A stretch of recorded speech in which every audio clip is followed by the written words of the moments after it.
बोलिए सद्गुरुदेव भगवान। हाँ, कौन तत्व आया पूछत रहे हो? गूढ़ तत्व।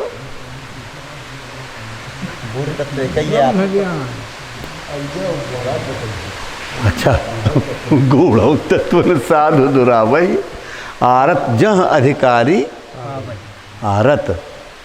आर्त का मतलब आर्तो जिज्ञासुर अर्थार्थी ज्ञानी च भर्तर्षभ।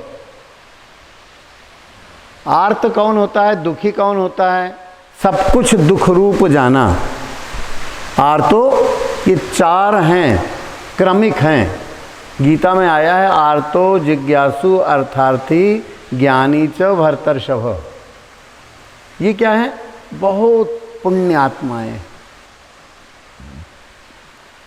असल में हर व्यक्ति दुखों के सागर में तो रहता है, कहता है बहुत हैरान है, बहुत परेशान है, बहुत वो है, पर दुख को दुख रूप नहीं जानता। उसमें भी कुछ न कुछ रस, सुख का, आसक्ति का, अभिमान का रस लेता रहता है। कहीं यार दुख रूप है तो चल, अरे कहें कि का तुम बाबा बैरागी हो, हमारे जो उन्हें लड़का है, बच्चा है, नाती है, पोता है, ये हैं वो हैं। अब दुख है तो एक मतलब का हम जो उन्हें वो कर दें, अरे कहें भजन करो, अरे कहने लगे तुम्हारे भजन वाला आगे आ गई। तो उन्होंने अभी दुख को दुख, हाँ आइए आइए, दुख को दुख वास्तव में यथार्थ रूप में नहीं जाना है। दुख को दुख जानना मतलब वास्तव में जैसे आंच तेज हो रही है तो व्यक्ति आंच से दूर भाग जाएगा। ऐसी अगर दुख लग रहा है तो दुख से फिर निवृत्ति का उपाय उसके अंदर आएगा। तो जब सब कुछ दुख में वो सर्व विवेकिन योग दर्शन में आता है कि सब कुछ जो है ये दुख रूप ही है।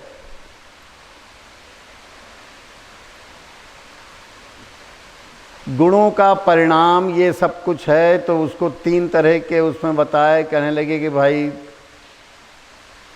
एक वर्तमान में परिणाम ताप संस्कार दुखैर गुणवृत्ति विरोधाच दुखमेव सर्व विवेकिन। सब कुछ विवेकी व्यक्ति देखता है सब कुछ दुख रूप है। आर्त में जब दुख है तो फिर जिज्ञासा होगी कि सुख भी है कहीं कि दुख ही दुख है। उस सुख की जिज्ञासा किसी महापुरुष के पास जोड़ देगी तो वहाँ से उसको साधना का अर्थ मिलेगा, उस अर्थ में प्रवृत्ति पाएगा, और जब अति अर्थी हो जाएगा तो ज्ञानी हो जाएगा।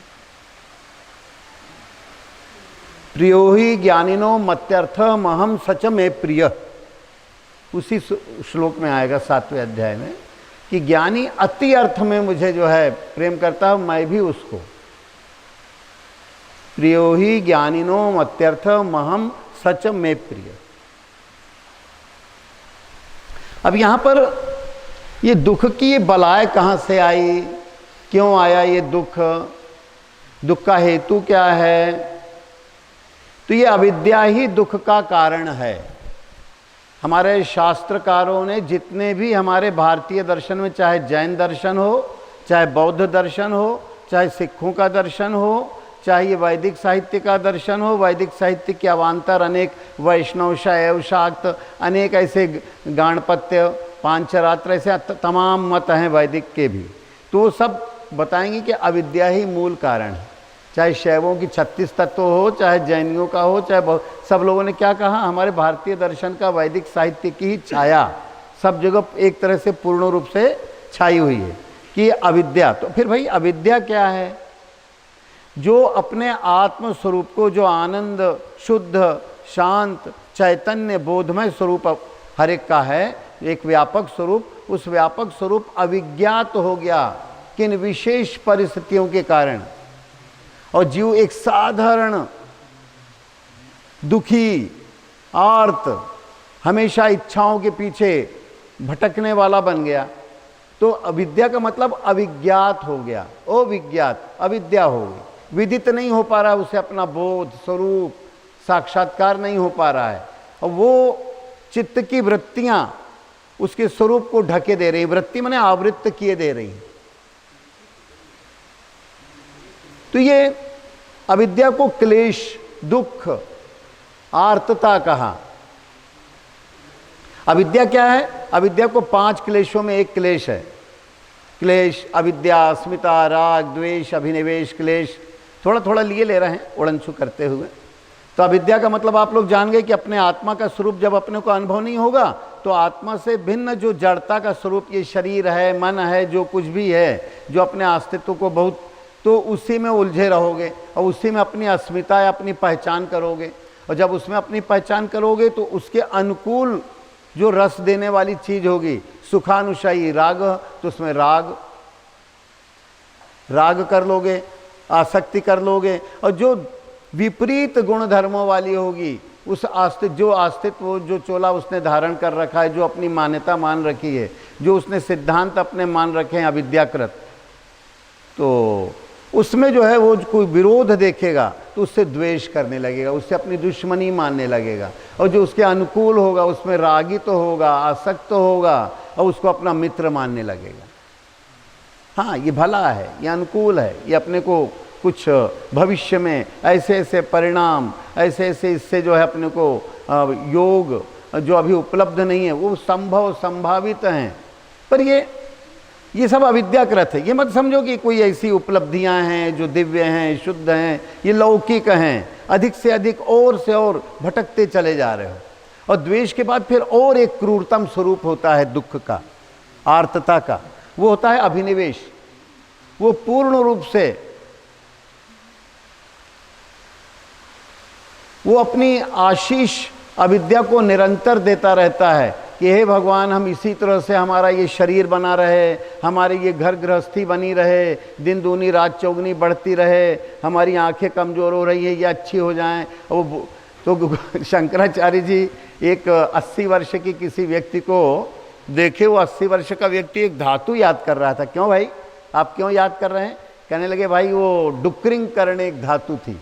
अब डुक्रिंग करने कोई धातु, तो शंकराचार्य बोले भाई आप क्या कर रहे हैं, कहीं डुक्रिंग करने इससे क्या होगा, कहीं किसी राजसभा में जाएंगे, कुछ व्याख्यान प्रवचन देंगे, कुछ हो सकता है कुछ अर्जित हो जाए, हमको भी द्रव्याधिक, एक अपनी शोध, एक अपनी रिसर्च, कोई अपनी एक हाथ प्रस्तुत कर देंगे, राजा लोग प्रसन्न हो जाएंगे। उस समय राजा लोगों के यहाँ कुछ ऐसे थोड़े रखते थे पुरस्कार, छोटे छोटे राजा थे। अपने देश में ना होंगे तो जो है 5000 राजा रहे होंगे, जितनी तहसीलें हैं, ब्लॉक हैं, उतनी होंगी, और कहो छोटे छोटे हों। तो शंकराचार्य ने उसके ऊपर ही बनाया था कि पुनरपि जननम पुनरपि मरणम पुनरपि जननी जठरे शयनम ई संसारे खलु दुस्तारे कृपया पारे पाहि मुरारे। तो नहीं रक्षति डुक्रिंग करने। शंकराचार्य जी बोले कि डुक्रिंग करने धातु, ये डुक्रिंग मतलब बुढ़ापा आ रहा है और बुढ़ापे की धातु याद कर रहे हो डुक्रिंग करने, और ये वाली धातु नहीं बचा पाने वाली आपको, ये जर्जर करती जाएगी। ये जितनी धातुएं जिनको आप याद कर रहे हैं वो धातुएं कहाँ की हैं, लौकिकता का ही परिचय देने वाली हैं। और वो जर्जर धातुएं जो जिनका नित्य परिवर्तन धर्म ही है, उनकी धातुएं याद करके आपको क्या होगा, मूल धातु उस परमात्मा तत्व को पकड़ लो। तो उसके पल्ले नहीं पड़ रहा था उस डुकरा के, वो डुकरा जो है डुकरिंग धातु याद कर रहा था। तो संसार में सबके अंदर ये बहुत डुकरा है ये जीव, पता नहीं अनादिकाल की अविद्या है, कब से आई कब आई ये तो कोई नहीं कहा जा सकता, इसलिए इसको अनादि कह दिया गया। पर हाँ, इसका शमन किया जा सकता है, शांत किया जा सकता है। तो ये जीव जो है अपनी तमाम आशीर्वाद माने अविद्या की वासनाओं को देता रहता है, चाशिशौ। तो इस आशीष देने के कारण अब उसमें आता है कहीं नित्यत्वात्, अविद्या की वृत्तियां निरंतर बनी रहती हैं, छूटती नहीं है। क्योंकि जीव हमेशा, मेरा शरीर हमेशा बना रहे, मैं ऐसा बना रहूं, मेरा ये अस्तित्व मिटने ना पाए, और जब तक हो सके मैं बिल्कुल, लोग पेपरों में और दे देंगे उन्होंने अपनी मृत्यु के ऊपर विजय पाई, बड़ा मोर्चा लिया। कई बार कोई कहने लगे मैंने बड़ा संघर्ष किया। हमका कैसे संघर्ष किए भैया, तुम कौन होते हो संघर्ष करने वाले, शरीर का अभिमान अहंकार रख के। प्रसंगवश कई लोग आते हैं हमने बड़ा संघर्ष किया। हमने कहा काय का संघर्ष किया, बड़े उससे आएंगे कहेंगे हमने बड़ा संघर्ष किया जीवन में, जबकि उनके मन की चाल एक भी नहीं चल पाई, और कुछ होता गया तो उसमें अभिमान करते रहे, ये अर्जित मैंने किया। तो इसमें ज़्यादा तो नहीं जाएंगे, गीता के 16वें अध्याय में इतना मैंने उपलब्ध किया, आगे और इतना उपलब्ध करूँगी, ये सब आसुरी भाव हैं। अगर कोई कहता है मैंने बड़ा संघर्ष किया, बड़ा दुखी था, फिर मैंने ऐसा सुखी हुआ, ये उपलब्धि, मैंने अविद्या को ही ये आवाहन करके और उसको ही अपनी पुष्पांजलि अर्पित करता जा रहा है। ये अभिनिवेश क्लेश है। और ये जो है विदुषामपि, माने बड़े विद्वान हैं, बहुत उनके अंदर जो है बौद्धिक संपदा विकसित हो गई है, अंतरिक्ष विज्ञान विकसित हो गया, ये विज्ञान। तो नारद का आता है कि भाई उन्होंने एक बार जो है कहीं गए, कहने लगे भाई मैंने बहुत से विज्ञानों का अध्ययन करके, और सब कुछ अंतरिक्ष विज्ञान, तारा विज्ञान, वो विज्ञान, ये भौतिक विज्ञान, रसायन विज्ञान, वैद्यक विज्ञान, पर अभी तक मुझे जो है चित्त बिल्कुल मेरा विक्षिप्त जैसा लगता है। मुझे चित्त में ऐसा लगता है जैसे जो उपलब्ध करना था वो अभी नहीं कर पाया हूँ, अभी अतृप्ति लगती है, अशांति है, चित्त में तृप्ति का आभास नहीं होता है। क्या है, कुछ समझ में कहें भाई अभी आपको, ये तो आपने अपरा विद्याओं का अनुभव किया है, पराविद्या जो इनसे परे की है, उस विद्या के बारे में जो आपको जानना था वो अभी आप नहीं जाना। अविद्या क्षेत्र को आप विद्या मान करके अभी तक जो है आप जानते रहेंगे। तो ये अभिनिवेश क्लेश बड़ा गूढ़ होता है। और अगर अभिनिवेश क्लेश से मुक्त होना है तो गीता में कहा गया है मय्येव मन आधत्स्व मयि बुद्धिम निवेशय निवसिष्यसि मय्येव अत ऊर्ध्व न संशय। अगर अपने मन के संकल्पों को मुझ में लगा दो, अपने बुद्धि का निश्चय मेरे स्वरूप में लगा दो, मैंने गुरु के स्वरूप में अपने मन के संकल्पों को लगा दो, गुरु के स्वरूप में बुद्धि का निश्चय कि आपसे भिन्न हमारा कोई जो है कल्याण करता नहीं। उस योगी के स्वरूप से जहाँ योग निःसृत होने वाला है वहीं से योग का अनुशासन चालू होता है। अगर ये आ गया कि आप ही से हमारा कल्याण है, ये निश्चय दृढ़ हो जाए और इधर उधर अटक भटकपन हमारे चित्त से निकल जाए। बुद्धि एक पूर्वाग्रहों से ग्रस्त थी कि अभी हम उधर ये वाला कुछ करना है, ये बाकी रह गया। अगर कुछ बाकी रह गया है तो अभी उसकी बुद्धि जो है निश्चयात्मक नहीं हो सकती, संकल्प उसका सुदृढ़ नहीं हो सकता। बुद्धि का निश्चय दृढ़ होना चाहिए। तो मई बुद्धि तो भगवान में ही निवास करोगे, ये पक्का है। तो एक अभिनिवेश ये है और एक अभिनिवेश गीतोक्त वो है जिसमें उस सनातन पद को प्राप्त करते हो। तो अब ये योग दर्शन जो है, कल थोड़ा योग दर्शन का प्रसंग, क्योंकि जैसा अभी चला आर्त शब्द और ये दुख वुख आया, तो इससे जो है दुख निवृत्ति के लिए योग दर्शन क्या कहता है या गीता क्या कहती है, दोनों के परिणाम एक ही चल रहे हैं। चाहे मानस क्या कहती है, गीता क्या कहती है, योग दर्शन आप लोग देखेंगे बिल्कुल एक ही सबका है। गीता के अंत में भी क्या कहेंगे, तो अर्जुन कहेगा नष्टो मोह स्मृतिर्लब्ध्वा त्वत्प्रसादान मयाच्युतः। क्या नष्टो, मेरा मोह प्रभु आपके जो है सानिध्य से, सन्निकर्ष से, आपके द्वारा जो आपका सानिध्य था, योग का अनुशासन चालू हुआ, उसके द्वारा मेरा मोह, जो इंद्रियों के ज्ञानों में मन मोहित तो हो रहा था, इंद्रियों के ज्ञानों से ही, जो इंद्रियों का ज्ञान जो है वो क्या है, अज्ञान है। और इंद्रियों के ज्ञान में ही 24 घंटे जीव का डोलना बना रहता है, और इंद्रियों के ज्ञान में ही वो अपनी प्रवीणता को अपनी बड़ी भारी खूबसूरती मानता है। मैंने सुनने की ये कला में, देखने की उस कला में, उस विज्ञान में। अरे इंद्रियों का ज्ञान है, इंद्रजाल है, सो नर इंद्रजाल नहीं भूला जे पर। तो अगर इंद्रजाल जो है ऐसा है कि जो जैसे मदारी होता है ना, कि मन रूपी मदारी समझ लो, मन रूपी मदारी है, ये अपना जो है जीविका चलाने के लिए, अपने मन के विकारों को समुन्नत रखने के लिए इंद्रियों के जो ज्ञान का जाल है उसमें जीव को उलझाए रहता है। हमेशा कुछ देखोगे, कुछ सुनोगे, कुछ स्पर्श रसगंध पाओगे, और उन्हीं का पंच आयामी जो जगत है यही पूरा संसार है। और यही अविद्या का कारण यही है। मन मोहित हुआ तो इंद्रियों के ज्ञानों को ही वास्तविक अपनी अनुभूति मान लेता है। मैंने ये अनुभूति किया, ये मैंने उपलब्ध किया, मैंने ऐसा पाया। और इसी में जब तक स्मृतियां भटक रही हैं तब तक वो स्मृति भ्रष्ट है। स्मृति भ्रंशात बुद्धिनाशौ बुद्धिनाशात प्रणश्यति। जिसकी बुद्धि, जिसकी स्मृति में पूरी जगत इंद्रियों के ज्ञानों के आधारभूत ये जड़ जगत की पूरी स्मृति छाई पड़ी है और सोच रहा है मैं बड़ा स्मृतिवान हूं। योग दर्शन में या हमारे गीता में या रामायण में कहते हैं भाई स्मृति तो वही है कि मोह नष्ट होने के बाद, नष्टो मोह स्मृति, शाश्वत की स्मृति निरंतर बनी रहे।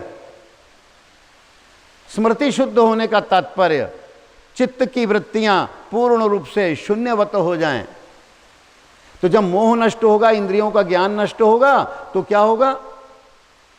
स्वाभाविक रूप से चित्त की वृत्तियां निरुद्ध होंगी।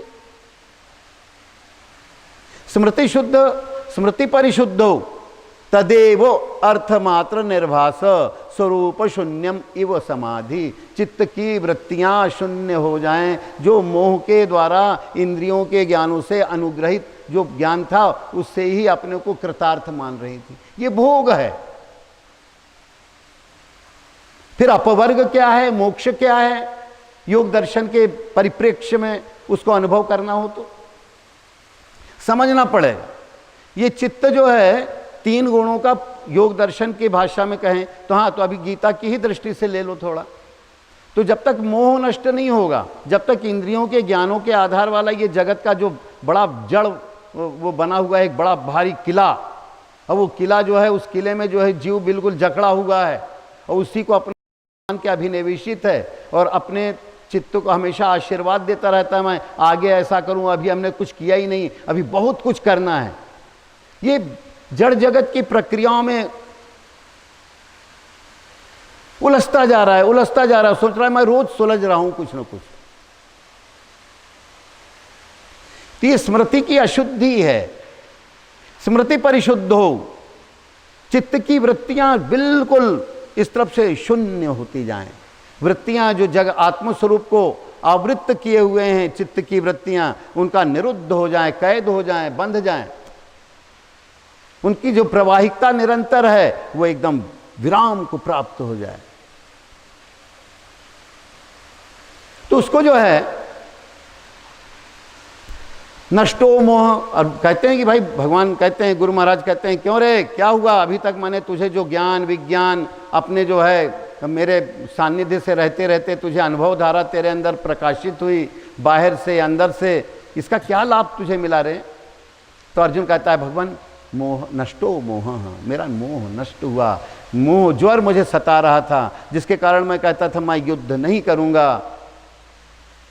गांडीव संस्कृते हस्ता त्वक्चैव परिदह्यते, हाथ जल रहे थे, कपकपी आ रही थी, मोह ज्वर के पूरे लक्षण मलेरिया जैसे उत्पन्न हो चुके थे। और कहता है कि मैं युद्ध नहीं करूंगा, मैं साधना नहीं करूंगा, मैं मोह के द्वारा आहत हूं। मोहित है मेरा मन इंद्रियों के ज्ञानों से, और इनमें तमाम अपने संबंधों की जो है व्याख्या खोज रहा है। सब मेरे रिश्तेदार हैं 18 अक्षौणी सेना में, कोई साला है, कोई ये है, कोई वो है, कोई ना कोई संबंध चित्त का मोहवश जो जुड़ा हुआ है, उन्हीं की जो है परिव्याख्या, उन्हीं का जो है शोध कर रहा है वो, कि सब मेरे कहीं ना कहीं कोई ना कोई जुड़े हुए हैं, इनके ऊपर कैसे मैं घात करूं।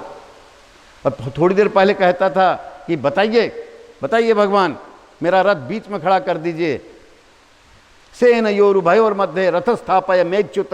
हे अच्युत, जो आप मुझसे कभी अलग नहीं होते गुरुदेव, सदा मेरे हृदय में स्थापित रहते हैं, दिखाइए तो कि किसको रेड सिंह मारना है कि धतुर सिंह मारना है।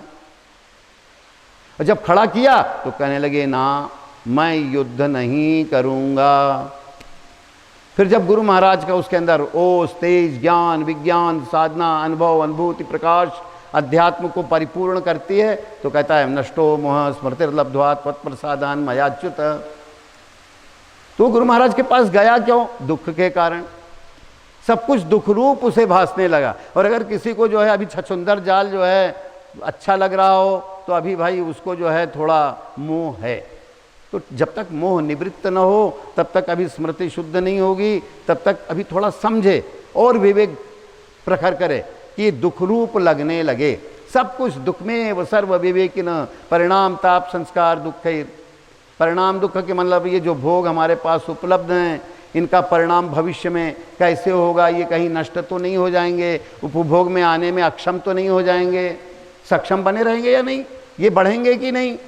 ये जो एक चित्त में जो है एक अनेक अविद्याकृत, एक बहुत बड़ी जो है अविद्याकृत एक उलझन बनी हुई है, उसमें वो उलझता जाता है, सुलझने का मार्ग नहीं खोजता है। तो अगर ये तो इससे हुआ, कहने लगे कि बस भगवान जो आप कहेंगे वही मैं करूंगा। नष्टो मोह स्मृतिर्लब्ध्वा, आपकी कृपा से त्वत्प्रसादान मयाच्युत। परिणाम क्या होता है? उसकी चित्त वृत्तियों का, योग का अनुशासन प्रारंभ होता है, योग दर्शन में कहते हैं। तो योग का अनुशासन माने योग का शिक्षण, माने योगी कैसा है? योग किससे मिलेगा? योगी से मिलेगा, सदगुरु से मिलेगा। और किससे मिलेगा योग? कहीं योग का प्रारंभ माने सदगुरु का, अगर आपने सघन सानिध्य प्राप्त कर लिया, अगर हृदय में आपके जो है गुरु महाराज अखंड रूप में विराजमान हो गए, आपको अखंड सानिध्य मिला, तो अखंड ही आपको जो है, जो रोज सेवा करना हमारा शरीर के पापों से मुक्त करता है। पर अगर सेवा के साथ सुमिरन भी चलता रहे, समर्पण संयुक्त हो सेवा और सब सुमिरन, फिर क्या कहना? समर्पण का मतलब कि हम गुरु महाराज आपके हैं, ईश्वर स्वरूप, हम आपकी शरण हैं। भगवान कहो, ईश्वर कहो, गुरु कहो, एक ही चीज। आप ही हमसे सेवा करवा लेंगे, हम कोई सेवा करने वाले नहीं होते, क्योंकि आप ही हृदय में आत्मा स्वरूप से प्रकाशित होकर के चित्त को, इंद्रियों को संबल शक्ति देंगे, तो इससे ये सेवाएं होंगी, पार लगेंगी। नहीं तो हम कौन होते हैं पार लगाने वाले? आपका ही प्रकाश जो है आत्मस्वरूप में बन के गुरुदेव और हम ये इंद्रियों को सक्षम बनाएगा, और ये सेवा आपके अनुशासन में करती रहेंगी। तो समर्पण हुआ, काम इधर हुआ उधर हुआ, उसकी वो नहीं हुई, उसका अहंकार नहीं लादा, उसकी आसक्ति नहीं लादी। करना सभी न लेना कुछ है, ये करनी है शूरों की, जब तब करके स्वर्ग कमाया, ये करनी मजदूरों की। शरणागति का रहस्य, अगर कोई ध्यान भी किसी से पार लगता है तो उसका अहंकार न करे, कहे भगवान आपने आज अच्छा ध्यान इस चित्त से करवा लिया, इस बुद्धि से करवा लिया, ये नहीं कि आज बहुत अच्छा मेरा ध्यान बना। और जहां अहंकार किया तो कीन सी होई का बहु अभिमाना। तो क्या नारद का हुआ, क्या गरुड़ का हुआ, आप लोग जानते हैं, ज़्यादा हम उसमें नहीं जाना चाहते हैं। तो मतलब उसका दंड भोगना पड़ेगा। तो ये समर्पण का मतलब होता है कि पूर्ण रूप से अर्पित रहे, उसमें अहंकार की कोई गुंजाइश न रहने पाए। और ऐसा रह करके अगर जो सुमिरन और सेवा लगेगी, पार लगेगी, अंतःकरण के द्वारा सुमिरन और जो शरीर के द्वारा सेवा, वो समर्पण भाव से जो होगी, वो गुरु के अनुशासन या गुरु के शरणागति का या समर्पण का परिणाम होगी। और उससे क्या होगा? चित्तवृत्तियों का निरोध। तो चाहे उसको योग दर्शन में 7 सूत्र आए हैं, तो जो शुरू के 4 सूत्र योग दर्शन के हैं, उनको स्पष्ट एक बार काफ़ी कुछ भूमिका बताई चुके आप लोगों को कि अथ योगानुशासनम। तो योग का अनुशासन प्रारंभ होता है किससे? जो योगी से ही तो योग मिलेगा। योग क्या है? युज, चित्त का जुड़ना, योगी के स्वरूप से चित्त का जुड़ना, यही योग है। और इस पर जो इंद्रियों के ज्ञानों से आधारित जो अभी तक चित्त का जुड़ाव था अहंकार के कारण और मोहवश, वो जो है शिथिल होता जाएगा, उसकी स्मृतियां क्षीण होती जाएंगी। ध्यान है या तद्वृत्य, अविद्याकृत अज्ञानकृत जो इंद्रियों के आधार वाले जगत में ये जीव जन्म जन्मांतर से उलझ भटक रहा था, अविद्या के कारण उसको क्या होता था? अविद्या के कारण उसके योगी के कैसे कर्म होते हैं? कहते हैं कि भाई कर्मा शुक्ला कृष्ण। कर्म कैसे हैं? अशुक्ल अकृष्ण। उसका कोई जो है फल भी नहीं बनता, विपाक भी नहीं होता, और अविद्या के कारण कर्म जीव से पार लगते हैं। और जो योगी होता है, तो योगी के कोई शमः कारण उच्यते, योगारूढ़ से तस्सैव शमः कारण उच्यते, आरुरुक्षैर मुनेर योगम कर्म कारण उच्यते। तो एक विद्या अनुप्राणित सतोगुण के प्रकाश में सद्गुरु के सानिध्य से मन इंद्रियों से जो क्रिया पार लगती है, वो वाली क्रिया तो विद्याकृत है, पार लगाने वाली है। और अहंकार से, आसक्ति से होकर के जो कर्म पार लगते हैं इंद्रियों आधार वाले जगत में कि मैं ऐसा करूंगा, मैं ऐसा करूंगा, तो फिर तो समझ लो कि ये कर्म अविद्या वाले होंगे। और जो गुरु महाराज की प्रेरणा से होंगे, गुरु महाराज के आदेश से होंगे जो सेवाएं, जो सुमिरन समर्पण भाव से, अर्पण भाव से, तो वो पार लगाने वाली होंगी। क्योंकि उनका परिणाम जो है गुरु महाराज ने ही करवाया, तो अब उसका अहंकार ही नहीं रहा। जब कर्तापना नहीं रहा तो भोक्तापना कैसे आएगा? तो इसलिए योगी या योगारूढ़ जो इच्छा करना चाहता है उसके भी कर्म कैसे हो जाते हैं, अकर्म होते जाते हैं, क्योंकि उसने अपने लिए नहीं किया। भगवान ये सब आपके कर्म, आपके लिए ये सेवा, शरीर आप ही का है, आप ही को ये शरीर और आप ही को ये मन अर्पित है, हमारा अधिकार नहीं है इसके ऊपर, जैसा चाहिए आप इससे सेवा ले लीजिए। तो उन्हीं का प्रकाश जो है अंदर जो है शरीर से सेवाएं लिवा लेता है, सुमिरन करवा लेता है, उसके लिए थोड़ी। तो कहते हैं कि ये योगी के अनुशासन से विद्या क्षेत्र में आलोकित चित्त का अन्वयन होने लगता है। विद्या क्षेत्र में उस आत्मस्वरूप को विदित करने की प्रक्रिया के लिए गुरु स्वरूप को जो है योग, उसकी तरफ योगी की प्रेरणा से प्रचोदित वृत्तियां जो हैं उसी तरफ चलने लगती हैं, अंतर्मुखी होने लगती हैं। बाहर सेवाएं होती हुई दिखती हैं पर वो पूर्ण एक स्वप्न जैसा रहता है। हमेशा जीव जानता है, विवेकी पुरुष जानता है कि जो हमने स्वप्न देखा उसमें भी पूरी इंद्रियां थी, उसमें मन था, उसमें पूरे विषय थे, और स्वप्न देखने के बाद हमने उनको क्या किया, निरस्त कर दिया, ये झूठा है। ऐसी शरीर मिलने से छूटने के बीच में जो भी ये सब कुछ चल रहा है ये भी सब झूठा है, ये भी इंद्रियों के आधार से ही मन के द्वारा जो है पार लगने वाली क्रियाएं विषय अभिमुख हुई, तो ये भी झूठी हैं, अविद्याकृत हैं। अब जो गुरु के द्वारा ऊर्जायित जो प्रक्रिया है वो निवृत्ति दिलाने वाली होती है, ये अंतर होता है। नहीं तो कहे भाई वो कर्म तो कर्म है, यहां पर भी वो कर रहे थे, वहां भी वो कर रहे थे, पर यहां पर गुरु अभिमुख हो करके, सद्गुरु योगी पुरुष को अभिमुख हो करके, ईश्वर स्वरूप के अभिमुख हो करके जो क्रियाएं की जाती हैं वो कर्म निवृत्ति दिलाने वाली होती हैं, वो कर्म की फसौल फल देने वाली नहीं होती हैं। नहीं तो कर्मों के विपाक से क्या मिलता है, जाति, आयु, भोग, योग दर्शन में आएगा, फिर से जन्म लेना पड़ेगा वासनाओं के कारण। और जो सेवाएं होती हैं किसी सत्पुरुष के सानिध्य के कारण, तो उनमें जो है किसी प्रकार की वासनाएं नहीं बनती, वासनाओं का और शमन होता है कि हम भगवान कुछ करने लायक है ही नहीं, जो कुछ भी हुआ वो करने, वो कुछ भी नहीं है। और होता है कि भगवान कैसे हमारे हजार हाथ पांव हो जाते कि हम कितनी अधिक से अधिक सेवा कर लेते। हमें याद आता है कि जब हम लोग काफ़ी शुरू में थे तो वीरेंद्र महाराज कहें कि अगर किसी कोल के घर में पैदा हुए होते तो कुछ लकड़ी काटना पड़ता है, कुछ पत्थर फोड़ना पड़ता है, अगर कहीं कोल के घर में तो शरीर बड़ा मजबूत होता है और अच्छे ढंग से जो है लकड़ी वकड़ी काटते। वो इतनी इनके अंदर ये थी कि जो हम कर रहे हैं और अच्छे ढंग से और अधिक परिणाम में कर लेते।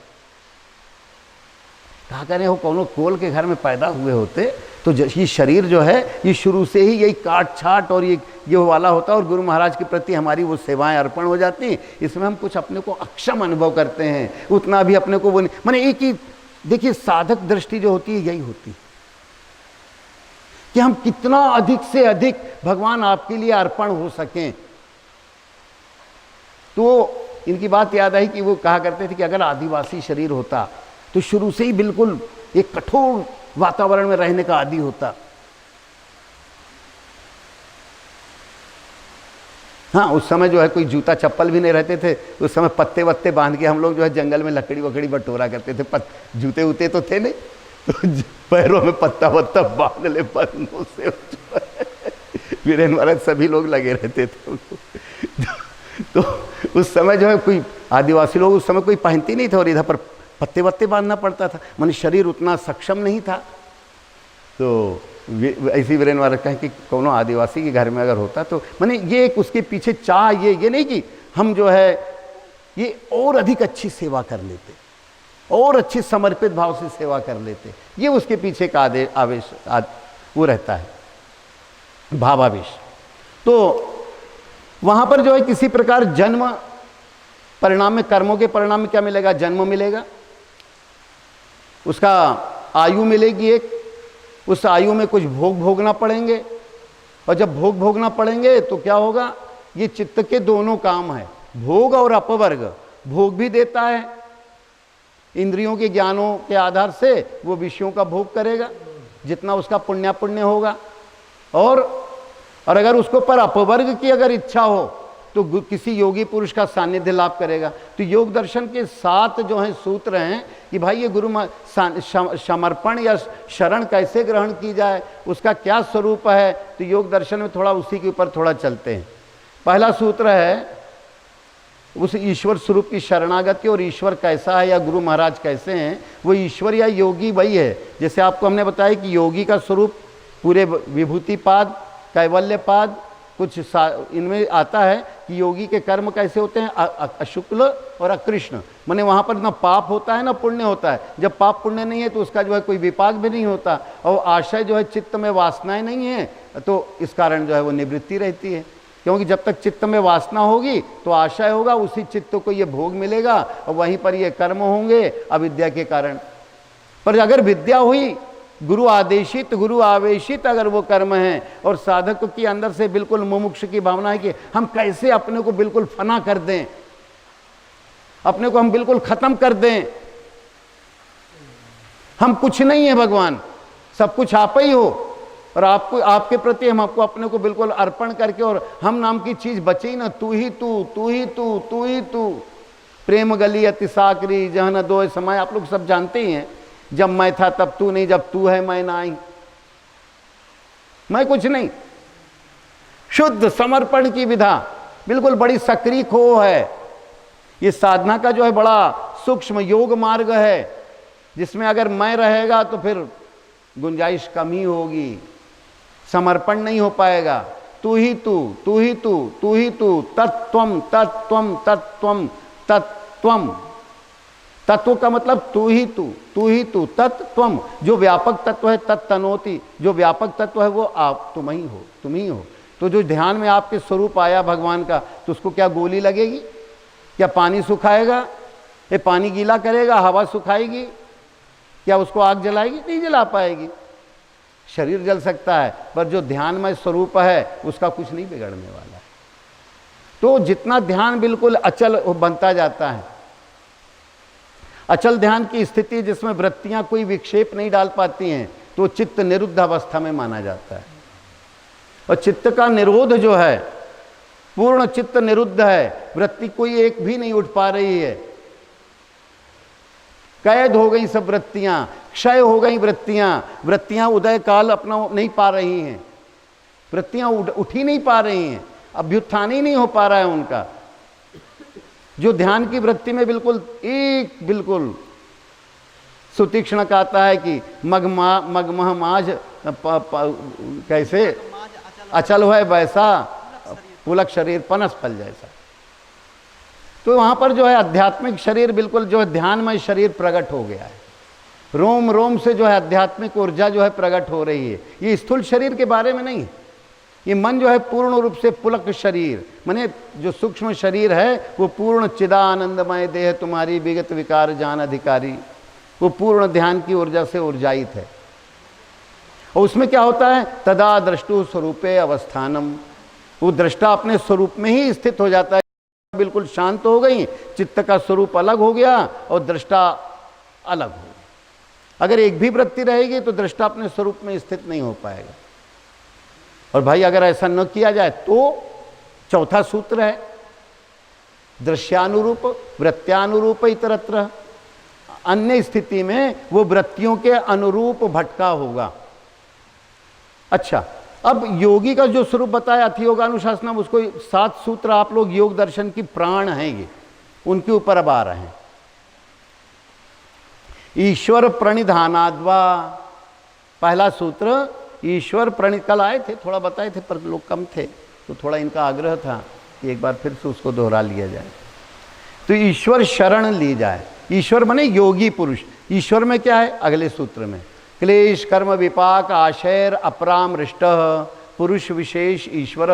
तो उस गुरु तत्व की, योगी पुरुष की, ईश्वर तत्व की शरण ली जाए। पर कैसे शरण ली जाए, तो कहीं योगी का स्वरूप कैसा होता है, कहीं क्लेशों से, अविद्या क्लेशों से मुक्त होता है, और अविद्या के विकार न होने से वहाँ कोई कर्म भी नहीं होते, और वहाँ कर्म न होने से विपाक भी नहीं होता, आशा भी नहीं होते, और कहीं विशेष तो क्या है, इससे अपरामृष्ट माने बिल्कुल अलग है। अपरामृष्ट ऐसा पुरुष विशेष जो है, सामान्य पुरुष इसी में कचरे में भटके हुए हैं, अविद्याकृत विकारों में, कर्मों में भटके हुए हैं। पर योगी का स्वरूप, ईश्वर का स्वरूप कैसा है? इससे अलग पुरुष विशेष ईश्वर। तो जो ऐसा पुरुष विशेष जिसके अंदर ये स्थिति घटित हुई, विशेष दशा, वो विशेष पुरुष है। यहां तक तो स्पष्ट हो गया आपको? अच्छा, तो फिर पूर्वेशाम अपि गुरु स कालेन अनवच्छेदात्, वो जो पूर्व के गुरु हुए, और जो गुरु है तो भाई वो गुरु परंपरा में फिर कहेंगे कि अच्छा गुरु महाराज से श्रेष्ठ हमारे और उनके बाबा गुरु होंगे, बब्बा गुरु से आजा गुरु, कहें ऐसा ये सब वहां जाल बाल काल की बाधाओं वाला मत डालो। जो वर्तमान में ऐसे क्लेश कर्म विपाक आशा अपरामृष्ट पुरुष विशेष जो गुरु स्वरूप मिला हुआ है, वो जानो पूर्व के पूर्वों में भी था। ऐसा नहीं कि न तो फिर वही पारिवारिक नाताबंदी चालू कर दोगे, कहीं ये हमारे कक्का गुरु, ये हमारे नाती गुरु, ये हमारे आजा गुरु, ये हमारे पराजा गुरु, ये हमारे खराजा गुरु, एक वही फिर जो जैसे घर गृहस्थी में रहता है आजा पराजा, फिर वही एक घन चक्कर ही आ जाएगी। एक ये औपचारिकता है बाहरी रूप से। केवल गुरु से शिष्य का संबंध है, गुरु आत्मा स्वरूप है, शिष्य का चित्त जो है पूर्ण रूप से उसको अनुधारित करता जाता है, और करते करते चित्त को शून्य ही कर डालते हैं। तो कहते हैं कि ये एक भटकाव बहुत बड़ा बना रहता है कि गुरु महाराज के जो गुरु महाराज होंगे और ज़्यादा पावरफुल होंगे। क्या बहुत से लोग ऐसी बात कहने लगते हैं, अच्छा उनके गुरु महाराज और ज़्यादा पावरफुल थे। और अगर ऐसा रखेंगे तो फिर मामला जो है थोड़ा गड़बड़ा जाएगा। इसका मतलब वर्तमान में जो आपके क्लेश कर्म विपाक आशरा परामृष्ट पुरुष विशेष जो ऐसे योगी पुरुष हैं, उनमें कुछ न्यूनता खोजोगे। तुम्हारे हमारे जो वर्तमान गुरु हैं, जिसके जो जहाँ पर अनुधारित, उन्हीं में संपूर्ण विभूतियाँ, चाहे राम हुई, कृष्ण हुई, जो भी हुए, सब उन्हीं में समाहित हो जाते हैं। क्योंकि वही ब्रह्मा है, वही विष्णु है, वही शंकर है, वही परब्रह्म रूप है। अब कोई उपाधि बसती तो नहीं, तो इसलिए उनका पूर्वेशाम अपि गुरु स कालेन अनवच्छेदात्। ये साधक के अंदर कोई ना कोई तर्क ऐसे बने रहते हैं कि अच्छा वो वाले ऐसे थे, वो अरे वो यही थे, इनसे कोई अलग थोड़ी थे। वो जो वर्तमान में हर एक के कोई गुरु हैं, उनसे कोई पूर्व वाले गुरु अलग नहीं है। अगर वो आत्मा के गौरव स्वरूप हैं, अगर वो इन क्लेश कर्म विपाक आशयों से अपरामृष्ट हैं, तो वहां पर जो है एक तीसरा सूत्र हुआ। अब चौथा सूत्र भी बड़ा महत्वपूर्ण है। ये काल की बाधाओं को जो है बाधित करता है। काल बाधाएं वहां कोई बाधा नहीं कर सकती। काल अबाधित कह लो, चाहे काल की बाधा को बाधित करने वाला ईश्वरीय स्वरूप है। काल की बाधा कहाँ होती है? जहाँ कोई देश होगा, देश में परिवर्तन होगा तो काल कहलाएगा।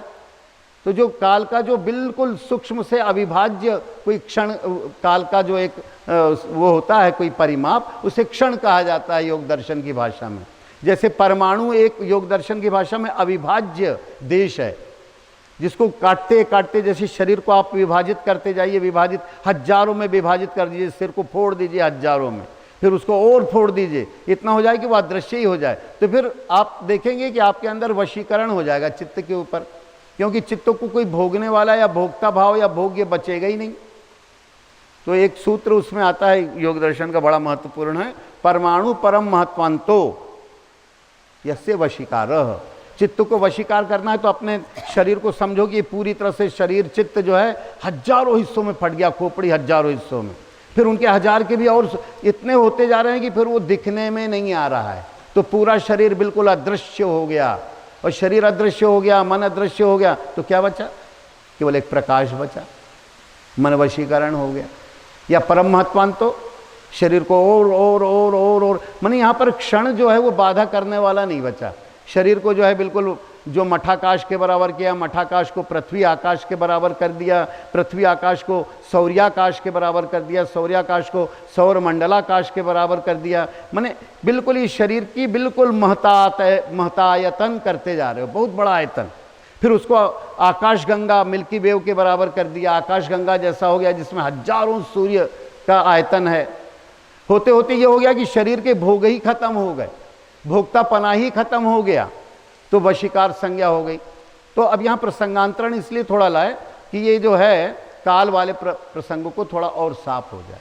और ये परमाणु, और परमाणु आता है देश की अविभाज्य दशा, और काल की अविभाज्य दशा को क्षण कहते हैं योग दर्शन की भाषा में। अब आगे बढ़ते हैं, चौथा सूत्र लेते हैं। तत्र निरतिशयम सर्वज्ञ बीजम। तो वो ईश्वर तत्व, गुरु तत्व, आत्म तत्व, योगी का स्वरूप कैसा है? कहें उसको सातिशय किसी देश विशेष की बाधा से नहीं बांध सकते, कोई शरीरधारी के रूप में नहीं, वो तो सर्वत्र व्याप्त सार्वदेशिक स्वरूप है। देश शब्द की भी बाधा वहां पर कहना एक मूर्खता ही है, पर समझने के लिए वो जो चिन्मय स्वरूप रहता है सत्पुरुषों का, वो कल्याण के लिए, नहीं तो उनका वास्तविक स्वरूप तो केवल पूर्ण चैतन्य, चिदानंदमय चैतन्य आकाशवत। तो कहते हैं कि तत्र निरतिशयम सर्वज्ञ बीजम, उनका स्वरूप कैसा है? कोई देश काल, देश की सीमाओं से, वहां काल की सीमाओं से नहीं बंधा है, यहाँ देश की सीमाओं से नहीं बंधा है। सातिशय मानी कोई उससे अधिक या उससे कम वाली, अधिक कम वाली भाषा नहीं काम करेगी। निरतिशयम, तो निरतिशय है तो फिर क्या होगा? सर्वज्ञ, सबके कारण रूप हैं, जो भी कार्य था उसके कारण तो यही है, तो कार्य में काहे को फंसो? एक छोटे से हीरे में पूरी दुनिया खरीद सकते हो, तो दुनिया को काय में भटको, ससुर हीरा ही प्रमुख हुआ। तो कारण को जान लो, कार्य का निराकरण कर दो, कार्य से आकर्षण हटा लो, कारण में आ जाओ। कहें भगवान सबके कारण बीज रूप आप है, तो हम आप ही को पकड़ें, काय को ये हुड़ार में उलझें? हुड़ारपन में काय को उलझा जाए? हुर्र घुर्र करत रहे हो हैं? इसमें उलझने का हमारे चित्त का काम नहीं है, ये चित्त तो भगवान आपको दे दिया। तो सर्वज्ञ, सर्वज्ञता मतलब अब वहां पर जो है कुछ बचा ही नहीं, कार्य बचा ही नहीं, तो अब सर्वज्ञता का मतलब जब वहां कुछ है ही नहीं देश काल वाली बातें, तो अब सर्वज्ञ कह लो। माने आकाशवत, पर चैतन्य आकाश का ही वहां बोध है, कारण रूप हैं, उन्हीं के संकाश से ये प्रकृति बनती बिगड़ती, उन्हीं के स्वरूप में विलीन हो जाती है। जब इतनी व्यापक बोध बना लो तो ईश्वर शरणागति का पूर्ण ढांचा खड़ा हो गया। ये कितने सूत्र हुए? 4। फिर से दोहरा देते हैं। ईश्वर प्रणिधानाद्वा, ईश्वर की शरण ग्रहण करने से, ईश्वर के मतलब योगी स्वरूप की, क्योंकि उनके और गुरु के ईश्वर कहा, योगी कहा, उनके एक ही लक्षण, क्योंकि वहाँ क्लेश कर्म विपाक आशय नहीं है, वो विशेष हैं, माया से ऊपर हैं, प्रकृति से ऊपर हैं, उनका स्वरूप वास्तविक स्वरूप चैतन्य स्वरूप। इसीलिए गोस्वामी ने कहा चिदानंदमय देह तुम्हारी, अविगत विकार जान अधिकारी। कोई अधिकारी होगा जिसने उसको अनुग्रहित किया होगा उस गुरु के स्वरूप को अपने बोध में, वही जान पाएगा। विगत विकार, कोई विकार प्रकृति के वहां है ही नहीं, और कोई अधिकारी होगा वही जान पाएगा। तो आगे कहते हैं कि अगर ये समर्पण विधा के 4 महत्वपूर्ण सूत्र हैं, देशातीत, कालातीत, कोई कुतर्क वितर्क, जो वितर्क होते हैं विपरीत तर्क, वो जीव को भटका के और फिर अविद्या क्षेत्र में कहीं ना कहीं से भटका ले जा सकते हैं। इसलिए कस दिया इन सूत्रों के द्वारा, अपने चित्त में चिंतन करता रहे गुरु का स्वरूप कैसा है,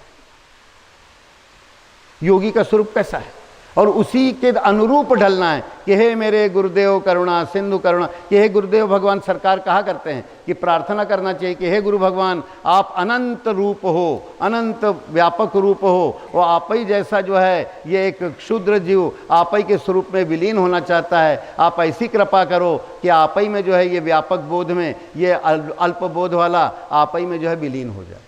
ये गुरु महाराज हमेशा कहते रहते हैं, आप लोग सुनते रहते होंगे, कहते रहते हैं प्रसंग प्रसंग में, कि शिष्य की यही अभिलाषा होती है कि आपके उस व्यापक बोध में ये कैसे समा जाए, आपसे कुछ अलग न रह जाएगी, कार्य न बने, आपके ही कारणता में विलीन हो जाए।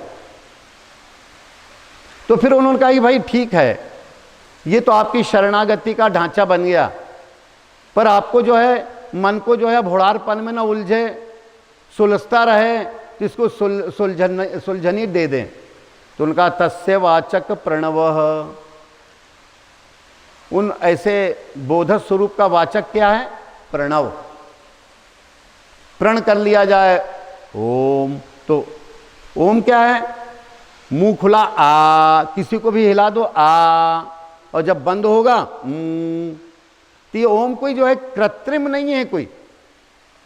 ये वेद भी जब नहीं थे तब केवल ओम ही था। हमारे वेद पुराण शास्त्रों में कहा गया जब वेद निर्मित ही नहीं हुए थे तो हम जो आकाश से जो एक गूंज हो रही थी ओम। आज भी जो एक अमेरिका का कोई यान सूर्य का शोध करने गया तो उससे जो ध्वनि आ रही है, वैज्ञानिकों ने उसका जो शोध किया उससे ये आ रहा है कि उसमें ओम की ध्वनि बिल्कुल निरंतर गूंज रही है। तो हमारे भाषा विज्ञान का सार ओमकार क्यों कहा कि मुंह खुलने और बंद होने के बीच में ही पूरा शास्त्र है। तो हमने जो कुछ सुना अभी तक ओम ही सुना, और जो सुनेंगे वो ओम ही सुनेंगे, और जो सुनने में आ रहा है वो भी ओम ही है। ओम माने परमात्मा का वाचक, कोई हुड़ार घुड़ारपन का नानात्व का भाषक नहीं, केवल एक शुद्ध चैतन्य का ही जितने भी शब्द हैं उनका सार क्या है? ओम। ओम माने परमात्मा का वाचक। किसी भी शब्द का ओम के बीच में ही पूरा भाषा शास्त्र है, चाहे भारत हो चाहे भारतेतर हो या इस ग्रह के बाहर भी हो, अगर उनके पास मुंह होगा तो खुलेगा तो आ ही निकलेगा कंठव्य। हमारे वैज्ञानिकों ने पूरा व्याकरण कस के रख दिया है। इतना भी शोध कहीं हुआ ही नहीं पूरे विश्व के कोने में, ब्रह्मांड में। लोग कहते हैं कि ये व्याकरण लगता है कहीं बाहर ही से आया होगा, देववाणी है। तो कहने का तात्पर्य कि परमात्मा का वाचक जो ये ओम है इतने व्यापक अर्थों में है कि जागृत स्वप्न सुषुप्ति तीनों का समाहार करते हुए और उससे इनमें अनुगत जो एक आत्म तत्व है, तुरीय तत्व है, उसका प्रतीक है। परमहंस मुद्रा है ये, परमहंसी मंत्र है ये, कहीं कहीं इसको कहा गया। तो ये ओम का जो है निरंतर आप ये नहीं कि भाई फलानी चीज जो कोई बैठा तो मन में जो है विकल्प उठने लगी, ये हल्ला हो रहा है वो, ये सुनिए चारों तरफ से धारा बह रही है तो इसमें ओम की ध्वनि लगा दीजिए। कहीं कोई आवाज आ रही है उसमें ओम की ध्वनि, देखिए ओम के अतिरिक्त तो कोई ध्वनि निकल आवे आपको सुनने में आवे। देखिए धारा भी आपको लग रही है ओम ओम कह रही है, कहीं से आवाज आ रही है वो भी ओम ओम के। माने ओम से भिन्न कोई बाकी के जो राम श्याम शिव काली ये जितने ही काल्पनिक अल्लाह बल्ला ये सब काल्पनिक शब्द हैं, आरोपित हैं। निरुपाधि केवल ओम है।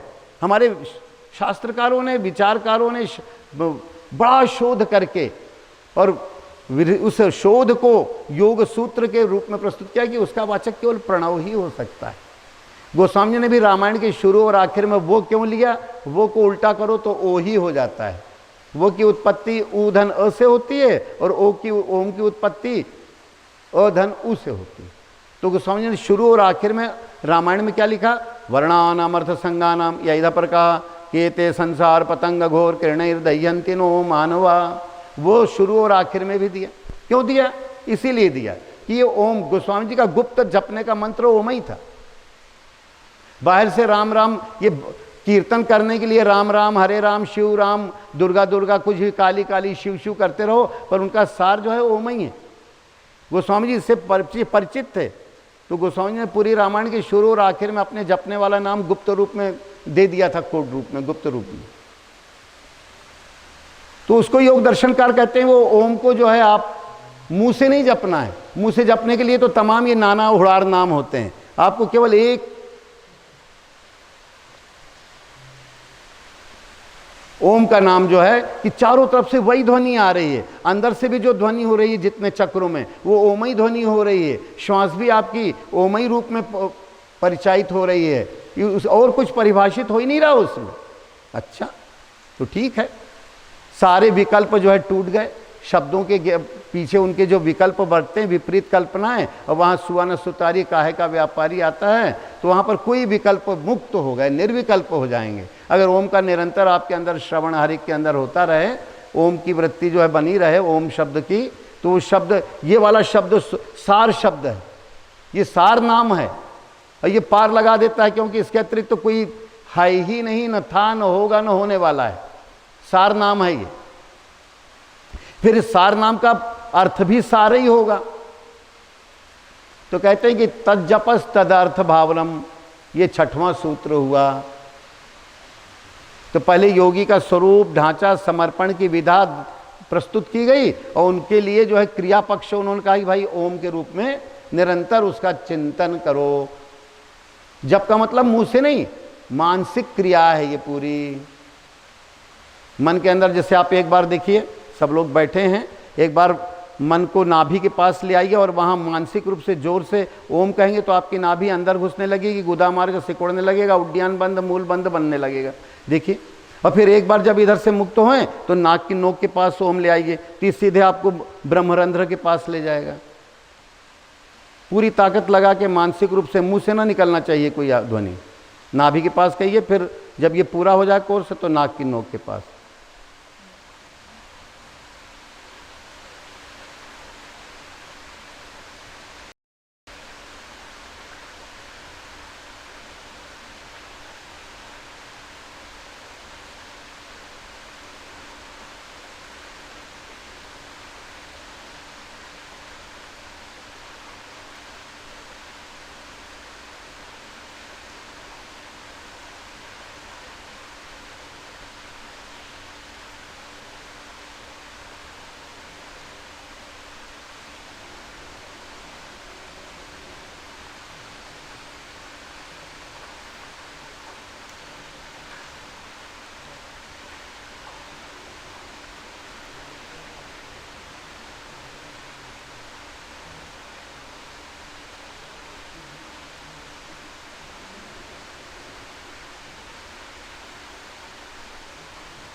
तो आप लोगों ने देखा भी 4-6 बार आपने ओम का जाप मानसिक रूप से नाभि के पास किया तो आप लोगों ने सबने अनुभव किया होगा तीव्र गति के साथ सूक्ष्मता से मनोमय जो ओम का जाप किया जाता है तो नाभि आपकी क्या आप लोगों ने देखी अंदर घुसती है ना, घुसती हुई अनुभव किया, और गुदाद्वार सिकुड़ता है तो ये मूल बंध और उड्डयन बंध दोनों अपने आप लगता है। कोई बाहर से आपको ये उड्डयन और मूल बंध लगाने की आवश्यकता नहीं है। जप में इतनी बड़ी शक्ति है इस ओम में कि उसका जाप नाभि में करते हैं आप उस गति द्वार में तो अपने आप जन्म द्वार और मृत्यु द्वार, ये यम का द्वार क्या है, गुदा द्वार क्या है, यहीं से लोगों के प्राण निकलते हैं, ये अपने आप सिकुड़ने लगता है। जन्म द्वार भी सिकुड़ने लगता है, नाभि जो है बिल्कुल रीढ़ की हड्डी से जाके चिपक जाती है। आप लोगों ने देखा होगा कैसी चिपकती है, ऐसा लगता है जैसे रीढ़ की हड्डी से चिपक रही है। तो ये बिल्कुल अंतर्मुखी क्रिया का आपके अंदर सृजन होता है। अनचाहे अनजाने साधक के अंदर वो दिव्य घटना गुरु कृपा से घटित होने लगती है और गुरु का प्रसाद है ये ओमकार। एक ओमकार सत्यनाम कर्ता पुरखु अजुनी सैभम। हाँ, तो अब ये नानक गुरुवाणी में जो गुरुद्वारों में जो गुरु ग्रंथ साहिब में ये पहला मंत्र ही है कि एक ओमकार सत्यनाम कर्ता पुरखु अजुनी अकाल मूर्ति अजुनी सैभम गुरु प्रसादी। एक ओमकार, एक ओम है, कोई और कुछ नहीं है। अब यहां पर जो है अब उसके बाद इसका फल क्या होगा भाई, जब तो किया फिर आप लोगों ने नाक में भी किया होगा तो आपने देखा होगा कि बड़ी तीव्र गति से सूक्ष्म श्वास ऐसे बिल्कुल सीधे यहां पर चढ़ती चली जाती है और जितना अभ्यास करेंगे उतना और अधिक लाभ पाएंगे। ये नाक और अंतर्मुखता को नाक की नोक होती जाती है नासाग्र और दिव्य परिणाम केवल ओम की शक्ति, गुरु महाराज का जो सार नाम है उसकी शक्ति है।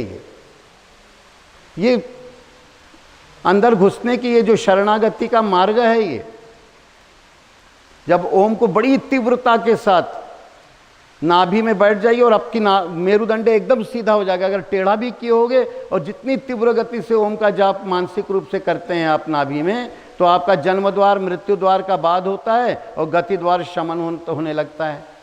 नाभि एकदम रीढ़ की हड्डी में चिपकने लगती है और नासाग्र में करते हैं तो अपने आप जो है ब्रह्मरंध्र खुलने लगता है, ब्रह्म कमल खिलने लगता है। हाँ, पर तीव्रता प्रवणता प्रचुर रूप में होना चाहिए। योग दर्शन में कहा गया प्रवणता बहुत आवश्यक है, तीव्रता बहुत आवश्यक है। तीव्र संवेगा नामासन्न। अब 7वां सूत्र, हाँ 6वां सूत्र, तज्जपस तदर्थ भावनम। जो प्रकाशमयता का अनुभव होता है, आपकी मनोवृत्तियों का क्षय होता है ओम का सार नाम जप का जाप करने से, ओम का, तो परिणाम क्या होता है? उसके अर्थ की भावना, जो तुरीय स्वरूप है उसके अर्थ की भावना या उसका ध्यान बनने लगता है। तद अर्थ भावनम। ओम का अर्थ कोई नानात्व नहीं है, एक वो जो परम स्वरूप है, गुरु का गौरव आत्म स्वरूप है, ईश्वर स्वरूप है, उसकी अनुभूति होने लगती है। फिर उससे क्या होता है? जितना आप इसको करते जाते हैं उसका परिणाम ततः प्रत्यक्ष चेतना अधिगमो अंतराया अभावश्च। अंतरायों का, विघ्नों का क्या हो जाता है? अभाव ही हो जाता है। नहीं तो कहते हैं बहुत विघ्न व्याप्त हैं भाई, छीजे काया, जैसे जैसा योग किया तो छीजे काया बाढ़े रोग, तो योग करने से रोग और बढ़ गए। तो कोई योग और अयोग किया होगा, किसी हठ योग की कोई मूर्खतापूर्ण धूर्तई वाली क्रिया में फंस गया होगा कोई। योग दर्शन की जो एक बिल्कुल सदी हुई प्रक्रिया है उसमें कोई उलझने फंसने का काम ही नहीं है। गुरु के स्वरूप में जैसे जैसे आप जो है आविष्ट होते जाते हैं, चित्त को आविष्ट करते जाते हैं, तो चित्त जो है अविद्या के प्रभाव से मुक्त होता जाता है। तो 7वां सूत्र है, फिर से एक बार सभी सूत्रों को फिर से दोहराते हैं, ये योग दर्शन की जान है। इसी को कह देंगे एक तत्वाभ्यास। अरे भाई जहाँ देश काल नहीं होगा तो एक ही तत्व तो होगा, उसी को कह देंगे विशोका व ज्योतिषमति। या योग दर्शन कहेगा जैसा अभी हमने अभिमत दिया उसके अनुसार ध्यान करो, यथा अभिमत ध्यानद्वा। यथा अभिमत, जैसा अभिमत अभी तक ईश्वर स्वरूप के बारे में दिया आपको, उसका ध्यान करिए। उसी चीज को बार बार पुनरावृत करेंगे। उसी को कहेंगे विशोका व ज्योतिषमति, उसी को कह देंगे वितराग विषम व चित्तम। जहाँ देश काल नहीं होगा, जहाँ क्लेश कर्म विपाक आशय अपराम भ्रष्ट होगा, वहीं तो कौन होगा? वितराग विषम व चित्तम। वहाँ विषयों से पूर्ण वैराग्य चित्त होगा और उसी का ध्यान करना है। माने भाई ईश्वर स्वरूप घुमा घुमा के ऐसी रामायण में या गीता में उसी चीज को फिर दूसरे ढंग से प्रस्तुत किया। किसी अध्याय में ऐसा, किसी है चीज वही, पर प्रस्तुतिकरण की भाषा की साधक की बुद्धि इधर से थोड़ा वो हो रही होगी, उस ढंग से प्रस्तुत कर दो। तो समाधि पाद में पूर्ण रूप से बारंबार, जैसे आपको परमाणु परम महत्वांतो कहा, यह भी उसमें आता है। फिर थोड़ा और आगे बढ़े तो इतना तो समझ में आ गया कि अथियोगानुशासनम कह रो या ईश्वर प्रणिधानाद्वा, ईश्वर शरणागति, ईश्वर समर्पण एक ही चीज है। क्योंकि दोनों में जो है क्लेश कर्म विपाक आशय से भिन्न अतीत जो स्वरूप है। क्या सुनने की इच्छा हो रही कि हाँ, नहीं तो हमने कहा भैया वो करें। अच्छा 8:30 तक है, ठीक है, 15 मिनट और है। सुनने में हो रही है रुचि? हाँ, नहीं तो हमने कहा कि इसको विराम दें। अच्छा, तो अब आपको जो है अब ले चलते हैं समाधियों के थोड़े क्रम में। पहला जो है समाधि सवितर्क और निर्वितर्क है। तो सवितर्क विपरीत तर्क जो है जब प्रस्तुत हो, वितर्क बाधने प्रतिपक्ष भावनम। तो ये वितर्क क्या है? हिंसा दया। अब आप स्थूल रूप में मान लीजिए कोई ध्यान करने, सेवा करने बैठे हैं और मन के अंदर जो है इंद्रियों के द्वारा क्या हो रहा है? हाथ हिंसा के ऊपर, कहीं कहा हम मार दें। अब जब शुरुआती कोई साधक आया तो बस हाथ में उसके जो है बिल्कुल हिंसा परायणता भरी रहती है, हम ऐसा कर देंगे, या मुंह से कुछ इतने कड़वे वचन निकले कि सामने वाले के चित्त को फाड़ दिया उसने।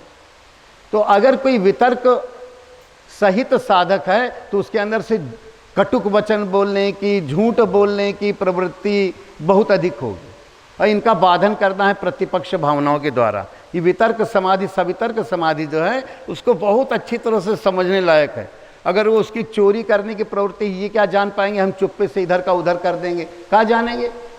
तो बहुत से कहते हैं कि कोई साधु हो गया, चोर था तो ससुर लौवा टारी उसकी शांत नहीं हुई।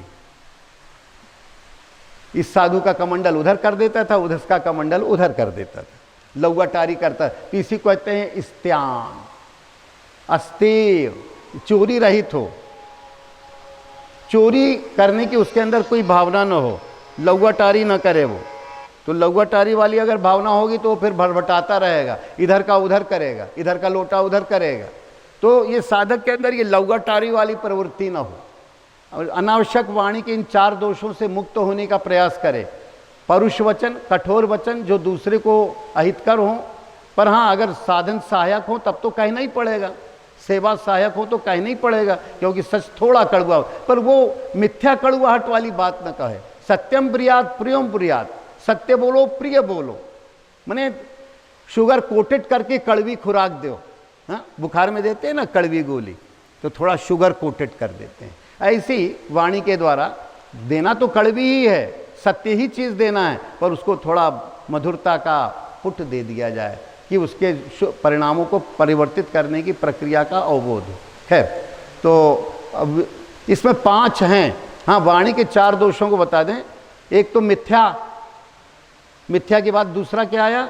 परुष वचन या कड़वाहट वाली भाषा बोलना, झूठ बोलना, साधन विरुद्ध बातें जो बोली जाएं वो मिथ्या हैं। साधन विरुद्ध जो विपरीत वचन बोले जाएं, जो साधना को आहत करने वाले हों, वो कठोर वचन हो गए, कटुक वचन हो गए। हाँ, गाली गलौज कुछ भी, क्योंकि उसको सामने वाले को भी अशांति हुई, इधर भी अशांति हुई। हाँ, फिर तीसरा प्रलाप, अनावश्यक जो साधना से कोई अर्थ नहीं रखता और बकबक किए जा रहा है। वो साधन सहायक हो तो ठीक है, कोई गीता रामायण का निरभिमान असंग करने वाली प्रवृत्ति वो अच्छा है, भाव बनाने वाली वो अच्छा है, पर कोई प्रलाप। और चौथी चीज है चुगलखोरी, पिशुनता जिसको कहा जाता है। कोई 4 बैठ गए तो कहने लगे तुम तो अच्छे हो, फलाना खराब। ये 4 लोगों के बीच का एक बड़ा भारी दोष होता है। हाँ हाँ हाँ, अपन लोग तो बड़े अच्छे हैं, वो रद्दी है। पिशुनता, चुगलखोरी, ये 4 दोषों से वाणी को बताया जाए तो जो है वाणी का दोष में मिथ्यात्व का, इससे हम पाप मुक्त होते हैं। और हाथों से अनावश्यक किसी के प्रति जो है हिंसा परायणता न हो। वास्तविक हिंसा तो जो है साधन से विरुद्ध होते हैं तो हिंसा हो गई। हमारा कर्तव्य साधन से विरुद्ध गति वाला न हो तो अहिंसा ही है। साधन से विरुद्ध गति नहीं कर्तव्य हो पा रहे हैं हमारे, तो अहिंसा ही है। और साधन विरुद्ध अगर कुछ कर्तव्य कर्म पार लगता है तो वो हिंसा ही है, चाहे हाथ चलाओ या न चलाओ। अच्छा, तो ये 5 वितर्क क्या बताए गए हैं? कहीं वितर्का हिंसादय, मने अब वो जननेन्द्रिय क्षोभ किसी को हो, और अगर कोई जो है किसी के अंदर जो है कि मैं पुरुष हूँ वो स्त्री, या ये मैं स्त्री हूँ वो पुरुष, या ऐसे कोई अलग अलग बल्ल भावना बनावे, तो तो ये ब्रह्मचर्य उसका अखंडित रहे। साधन विरुद्ध, ब्रह्मचर्य के विरुद्ध कोई प्रसंग ना आना चाहिए, ये एक दोष बताया। ब्रह्मचर्य से विरुद्ध अगर कोई जननेन्द्रिय क्षोभ वाला प्रसंग आता है तो वो भी वितर्क आ जाएगा। साधना भी कर रहे हो और ये भी हो रहे हैं, कोई क्षोभ आ रहे हैं, तो इसको कैसे निक्षोभ किया जाए? तो प्रणव का जाप करो, जैसे विधि अभी आपसे बताए, विनय किए। अच्छा, और चुरकटेई वाली भावना न हो, तो सत्य, अहिंसा, ब्रह्मचर्य, अपरिग्रह, इसके जो विपरीत हैं, माने संग्रह की अनावश्यक, जितनी जरूरत नहीं उससे अनावश्यक संग्रह करें। निज के लिए अपना डेरा बढ़ाते जाएं, तो ये भी जो है एक अपने चित्त में जो है मल, जैसे पेट में मल का संग्रह रखोगे तो भजन नहीं होगा, झपकी आती रहेगी। तो जैसे मल का संग्रह करने से हमेशा जो है दिमाग में जो है सिर में भारीपन रहेगा, दिमाग जो है साधना परायण। तो अपरिग्रह का अगर एक सीधे अर्थ ले लिया जाए मल विसर्जन, तो भी एक अच्छा अर्थ है। जिसका पेट साफ रहेगा उसको भजन करने में भी मदद मिलेगी। तो अपरिग्रह को ये इसी द्वार से ले लो, मन विसर्जन की इंद्रिय से। और जननेन्द्रिय क्षोभ को इधर से ले लो। और गति माने पैरों की गति को, पैर चुरकटियाई में जाते हैं तो चुरकटियाई में इधर उधर लौवाटारी वाला काम न करें। फिर हाथ जो है कर्तव्य जो है साधन विरुद्ध हिंसा परायण न हो। वाणी जो है अनावश्यक, तो ये प्रतिपक्ष भावनम। ये 4-5 वितर्कों से युक्त विपरीत तर्कों वाली न हो, विपरीत तर्क वाली न हो, तो ये निर्वितर्क हो जाएगी आपकी समाधि माने समझ, समापत्ति। अच्छा, फिर विचार, साधन का विचार निरंतर बना रहे। ये स्थूल है सवितर्क निर्वितर्क, कि आप स्थूल स्वरूप कोई रख रहे हैं, कोई सेवा कर रहे हैं, तो वो भी एक समाधि का लक्षण, समझ का, कि हम कुछ नहीं भगवान आपके लिए लगे हुए हैं। फिर दूसरा, पर उसके अंदर अगर ये वितर्क सेवाओं में आ रहे हैं तो ये क्या हो जाएंगे? सवितर्क सेवा या समाधि या समापत्ति हो जाएगी। तो समझी गए पांचों? ये नहीं आया समझ में? आ गया है। फिर निर्वितर्क हो जाया जाए, जब समझ का स्तर स्मृति खुलने लगती है कि भगवान आए थे हरि भजन को भी, ये ओटन लगे कपास, ये ससु कौन सी हम जो है चित्त चमराए में फंस गया, संभाला उसको, चमड़ी के धंधे में कहां उलझ गया, ये कहां भटक गया। तो ये निर्वितर्क होता गया। जैसे जैसे स्मृति उसकी खुलती गई और उसने व्यवहारिक दृष्टि से जो है उसके व्यवहार जो हैं संभल गए और अनावश्यक उसके अंदर क्षोभ कोप ये पांचों कर्मेंद्रियों में नहीं आता है, तो समझ लो कि उसका जो है क्या हो गया, अनावश्यक भोजन इतना नहीं कर लेता कि मल संचय हो जाए। ऐसा भोजन करो कि जो है कुछ मल निकलने के लिए भोजन पच भी जाए और निकल भी जाए, संग्रहित ना रह जाए मल। मल संग्रहित होगा तो खोपड़ी गर्म होगी, भजन वजन निकल जाएगा। हाँ, कहने लगे रात को नहीं खाते, अरे रात को बबर के खाओगे सुबह निकल पाएगा क्या? हाँ, उतना खाओ जो पच जाए, अपनी क्षमता पहचानो पचाने की। अच्छा, तो ये निर्वितर्क हुआ। ऐसी विचारों में भी यही सब चीजें आ जाएंगी। विचारों में कोई क्षोभ ना रहे, विचारों के क्षोभों को विचार के द्वारा जैसी स्मृति सूक्ष्म होती जाएगी तो बौद्धिक रूप में भी जैसी स्थूल में बताया ऐसी सूक्ष्मता में आ जाएगा। तो जैसे स्थूल में कहा वैसी अब यहां पर भी निर्विचार हो जाओगे। एक समय ऐसा आएगा कि जब करते करते आपका चित्त, जैसे आपको विधा बताए ओम और उसका अर्थ भावन करते करते चित्त बिल्कुल निर्विचार हो गया, कुछ विचार आ ही नहीं रहा है। ऐसे निर्विचार चित्त की स्थिति विशारदता या योग्यता बढ़ने पर क्या होती है, उसको कहते हैं अध्यात्म प्रसाद। तो ये वितर्क, विचार, आनंद और अस्मिता, ये चार समाधियां मुख्य रूप से संप्रज्ञात कही गई हैं। इन चार समाधियों, हाँ थोड़ा सा प्रसंग और इधर का रह गया है, वो थोड़ा ले लें तो बहुत आवश्यक है। उसमें कहते हैं कि वृत्तियां पांच हैं, अविद्या, प्रमाण, विपर्यय, विकल्प, निद्रा और स्मृति। कल किसी ने कहा इसको दो तरह से कहा गया, क्लिष्ट और अक्लिष्ट। अगर क्लिष्ट वृत्ति है तो भोग वृत्ति हो जाएगी, और अक्लिष्ट वृत्ति है तो निवृत्ति कारक होगी। वृत्तियां पांच हैं, पर क्लिष्ट अक्लिष्ट वृत्ति का फिर पांच वृत्तियों का वर्णन करके योग दर्शनकार कहता है कि क्या करो, अभ्यास वैराग्याभ्याम वृत्तियों को निरोधो, वृत्तियों का निरोध करो। तो काय का अभ्यास करो? तो कोई हमसे कल कहने लगे कि ये बताइए कि जो क्लिष्ट वृत्ति अक्लिष्ट वृत्ति की कैसी पहचान करें। अगर कहें शब्दों को अगर अपने चित्त में भरे हुए हैं कचड़ा, तब तो वो अक्लिष्ट वृत्ति हुई। हाँ, क से कौआ, ख से खरा, अरे क भी भगवान का नाम है, ख भी भगवान का नाम है। ऐसे समझ अगर नहीं विकसित करेंगे तो फिर क ख ग में फंसते जाओगे, ABCD Z तक। सब अक्षरों का जितने वर्णमाला हैं सबका सार भगवान आप ही हो, ओम के रूप में आप प्रस्तुत हो। तो बस अब अगर कहीं ये अक्लिष्ट वृत्ति आ गई, ओम ओम शब्द आ गया कि सारे भाषा शास्त्र का निचोड़ आप ओम रूप में, नहीं तो नाना शब्द, नाना नाम और उनके अर्थ और कीलन छेदन भेदन में आप पड़ जाएंगे और ती क्लिष्ट वृत्ति हो जाएगी, भटकाने वाली हो जाएगी। तो उसको अक्लिष्ट कैसे बनाओ? जैसे हमारे गुरु महाराज हमेशा कहते रहते हैं, लाख को हजार में, हजार को 100 में, 100 को 10 में, 10 को 1 में परिणत कर दो। तो यह अक्लिष्ट वृत्ति सरल वृत्ति हो जाएगी कि माया के क्लेशों से मुक्त कराने वाली वृत्ति होगी। ये कौन सी वृत्ति होगी? अक्लिष्ट। इसी तरह प्रमाण, कोई जगत के नाना शब्दों वाले भ्रामक प्रमाण ना आवे, उन सबको घटित करो कि एक रूप, एक नाम, एक शब्द जब आपके अंदर ओम घटित हुआ तो उसका अर्थ जो है केवल एक ही देश कालातीत आपके अंदर सार्वभौम सदगुरु का व्यापक बोध स्वरूप आपको प्रकट होने लगेगा।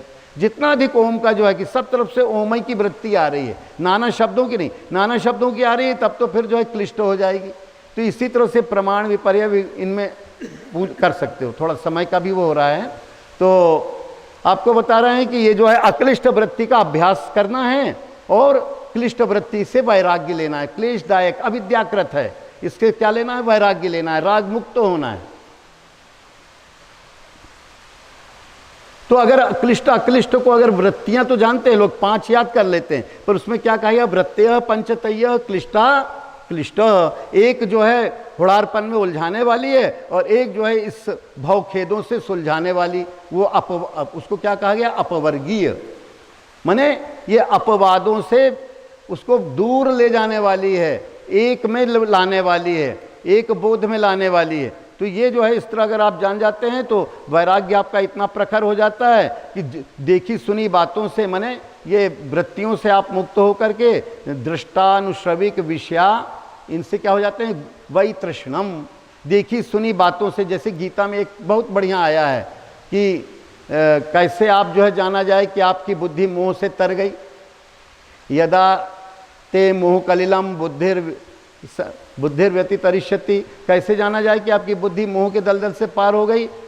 कहीं यदा तदा गंतासि निर्वेदम श्रोतव्यस्य श्रुतस्य च, जब आपकी बुद्धि सुनी हुई बातों से या जो सुनने में आ रहा है, जो सुनने में आएगा, उनसे क्या हो जाए, वैराग्य को प्राप्त हो जाए।